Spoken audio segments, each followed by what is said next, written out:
اصل بات پتہ کیا ہے، یہ تحریری سی ریٹن چیزوں سے کیوں بھاگ رہے ہیں؟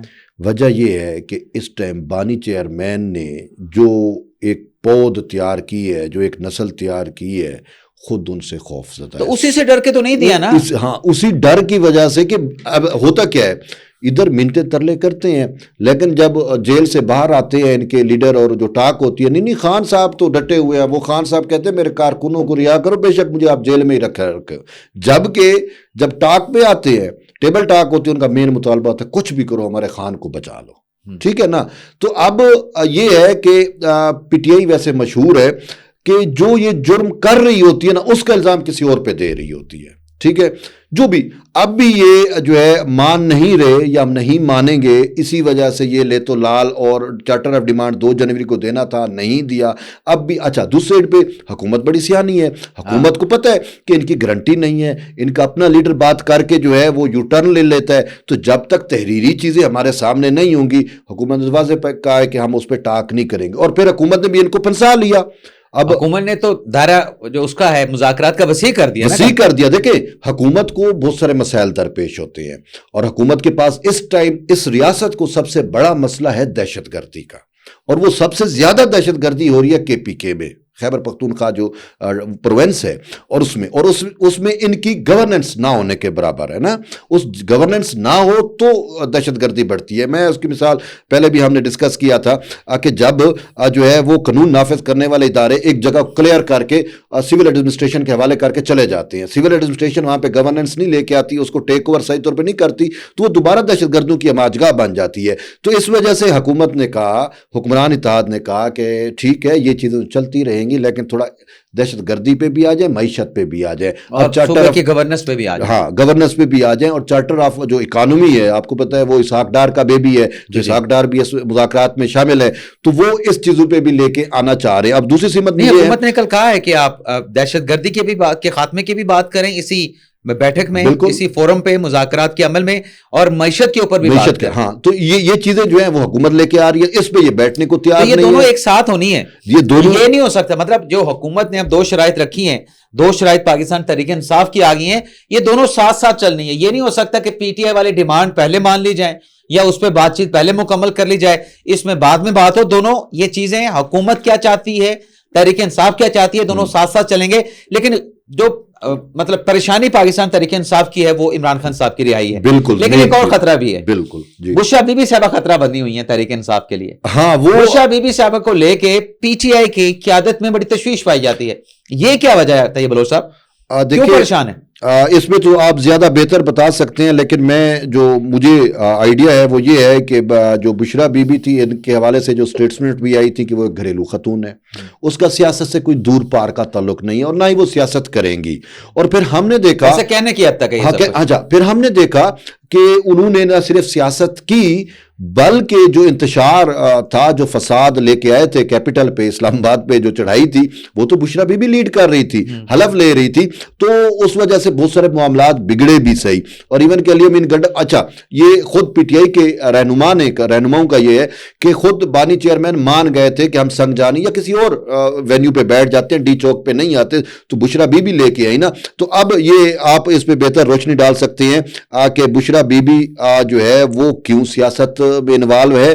لیکن یہاں پہ یہ میں نے ضرور سنا ہے کہ اصل مذاکرات اور اصل چیز تو وہی ہے جو بشرا بی بی ہی کر رہی ہے. لیکن بانی چیئرمین کو جو ہے پارٹی رہنما اس سوال سے کیا بریف کر رہے ہیں وہ تھوڑا آپ اگر بتا دیں تو بہتر ہے. دیکھیں طیب بلوچ صاحب، بات یہ ہے کہ جو بشرا بی بی صاحبہ ہے نا، جیسے آپ نے کہا کہ وہ سیاسی معاملات میں مداخلت کر رہے ہیں، بالکل. اور عمران خان صاحب نے بارہا ان کو کہا ہے کہ آپ سیاست میں اپنے آپ کو انڈلج نہ کریں، انوالو نہ کریں.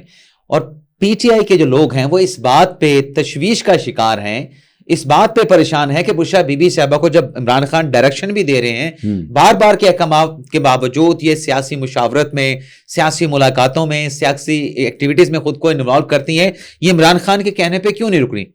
ایک مرتبہ شکایت لگائی گئی، دوسری مرتبہ لگائی گئی، اب کہا جا رہا ہے کہ بشرا بی بی صاحبہ جو کر رہی ہیں سیاسی معاملات کے حوالے سے، جو ادھر ادھر ملاقاتیں، مشاورت، اب ایک بار پھر ان کی شکایت جو ہے وہ بانی پی ٹی آئی کو لگائی جائے گی. جہاں تک بات ہے نا کہ وہ مشاورت کے عمل میں شامل ہیں، اگر بشرا بی بی صاحبہ عمران خان نے کہہ دیا تھا کہ سنجانی پہ آپ نے رکنا ہے، بشرا بی بی سے ہم نے بات نہیں مانی، تو اس کا مطلب کیا ہے؟ میں تو اس کا مطلب یہ لیتا ہوں کہ بشرا بی بی عمران خان سے بھی زیادہ ناقابل اعتبار ہیں، بالکل عمران خان سے بھی زیادہ ناقابل اعتبار ہیں، جو پشاور سے چلی اور اس نے علی امین گنڈا پور کو پیچھے دھکیل دیا، خود آگے آ گئیں اور اس قافلے کو، پروٹیسٹ کے اس قافلے کو خود جو ہے وہ لیڈ کرنا شروع کر دیا۔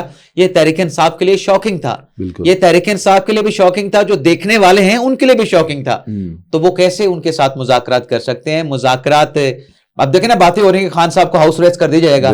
3 منسٹر تردید کر چکے ہیں، 3 منسٹر بھی تردید کر چکے ہیں، اور جنہوں نے تردید کرنی ہوتی ہے وہ بھی تردید کر چکے ہیں۔ صحیح ہے، وہ بھی کہہ چکے ہیں کہ ہمارا کوئی تعلق نہیں، یہ جانے اور حکومت کے مذاکرات جانے، ہم اس کا خیر مقدم کرتے ہیں۔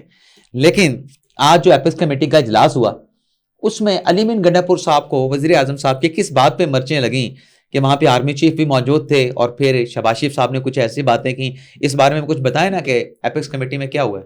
اپیکس کمیٹی میں آج جو ہے وہ تو صاف ظاہر ہے کہ شہباز شریف جو ہے وہ تو لگی لپٹی کرنے والے نہیں ہیں، اور جو منہ پہ آتا ہے وہ کہہ دیتے ہیں، ان کی عادت بھی ہے۔ تو صاف ظاہر ان کو میں یہاں پہ ایڈ کروں، شہباز شریف صاحب کو پتا ہے کہ کس موقع پہ کیا بات کرنی ہے نا۔ جب آرمی چیف ساتھ بیٹھے ہیں اور ادھر باقی وزراء اعلیٰ صوبوں کے بیٹھے ہیں اور گنڈا پور صاحب بھی بیٹھے ہیں، ان کی موجودگی کا میں یہ سمجھتا ہوں کہ شہباز شریف صاحب نے فائدہ اٹھایا۔ تو اٹھانا بھی چاہیے تھا نا، دیکھیں اٹھانا بھی چاہیے تھا، اور انہوں نے بھرپور فائدہ اٹھایا۔ ایسا موقع بار بار لیکن بات ایکچولی کی انہوں نے، ہاں جو انہوں نے کہا تھا کہ وہ تو حقائق پہ مبنی بات ہے نا، کیا بات کہ بیسیکلی یہ ہے کہ دیکھیں یلغار کی بات کی اسلام آباد میں، کہ بھئی ان کے جو دل دادا ہیں، ان کے چاہنے والے ہیں، بلکہ باہر انہوں نے ایجنٹ کا لفظ استعمال کیا سوشل میڈیا پہ، کہ باہر بیٹھے ایجنٹ جو ہے وہ مسلسل جو ہے پاکستان اور ریاست کے خلاف جو ہے وہ پراپیگنڈا کر رہے ہیں۔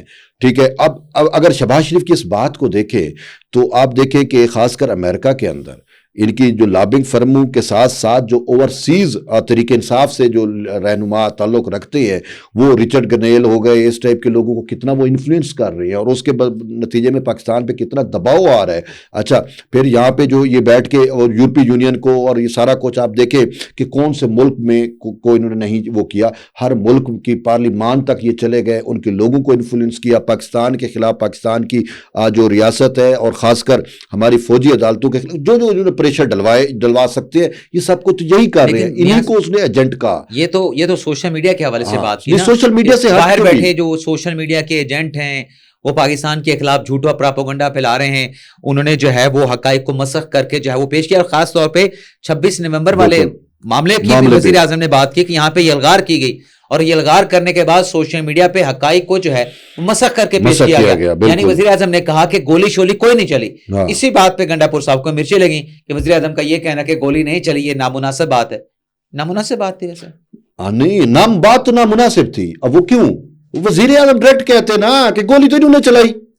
اچھا، ہاں دیکھیں، آپ کو نہیں پتا کہ علی امین گنڈا پور کے گارڈز نے گولی چلائی ہے پی ٹی آئی کے ورکرز کے اوپر؟ بشرا بی بی کو جب انہوں نے گھیر لیا تو ان کی گاڑی کے آگے لیٹ گئے تھے، تو ان کا گارڈ ہے اشفاق، شاید غالباً ان کا نام ہے، کہیں تو میں جو ہے اس کے آپ کو وہ گن نمبر جو ویپنز نمبر ہے وہ بھی ہم دے سکتے ہیں آپ کو، انہوں نے گولیاں چلائی ہیں۔